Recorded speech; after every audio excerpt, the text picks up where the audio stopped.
Karan, I'm not going to waste time introducing you. Anyone watching this knows you. So we'll just get right to it. A politician who should really know what he's talking about and was in a position to know since he was in charge of that ministry said to me once that you have handlers in Pakistan. And when one reads your articles related to Pakistan... What's a handler? Handler is somebody who's telling you what to do, what to write. Obviously, you know what a handler is. Don't play innocent on me. When Mumbai siege was going on, there were handlers. I thought handlers were what spies had to tell them what to do. So are you suggesting I'm a Pakistani spy? This is what this person, a politician, said to me, that you, not that you're a spy. And you believed it. But that you push their agenda. And when you reach... You believe it? It's possible, because when you read, for example, July 25th, 2010, your article on Pakistan and India relations, the whole article is presenting Islamabad's point of view, not Indian, and not even considering it. Okay. If you believe it and think it's a credible comment, well, you obviously think it's a credible comment worth asking, yes, rather than dismissing. So the truth of the matter is, no, I'm not a Pakistani spy. No, you're not a spy. I asked you whether you're pushing Pakistan's agenda, because most of your articles are written from a Pakistani point of view, their point of view, the Islamabad's point of view. I have never met anyone who has made that comment to me before you did. I've never had anyone ask me if I have handlers in Pakistan, as you suspect I do, because obviously you think it's worth asking. I don't think I've ever written anything that gives that impression. You know, if you lead an insular life and people don't come up to you and say what a lot of people talk about, and if you read the blogs and if you read comments on your articles, you would see that people think I'm a Pakistani spy. I never said that. I said that you push Pakistan's agenda. There's a big difference between spy. I don't think you could be a spy, but I do think that there have been incidents, particularly you're driving Ashraf to Advani, which has been, okay, you have your contacts, fine, from your parents' time, fine. The point is that your articles particularly show a marked Pakistani point of view. Well, I'm surprised you say that, but I'm sure there may be others who feel the same thing too.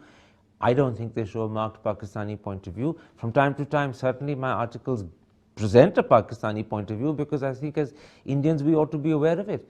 Now, your interview with Kapil Sibal on Devil's Advocate, you must have seen the comments on all that. No, I haven't seen the comments. Where there were a lot of comments on how you let him get away with everything, and whatever statement he made, you didn't really play the Devil's Advocate in that interview. Viewers have a right to that view. Yeah, but there were points where you actually helped him.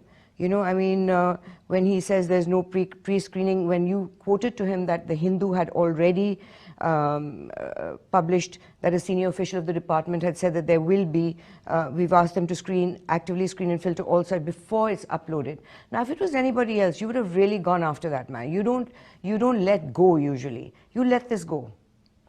You just moved on to the next thing.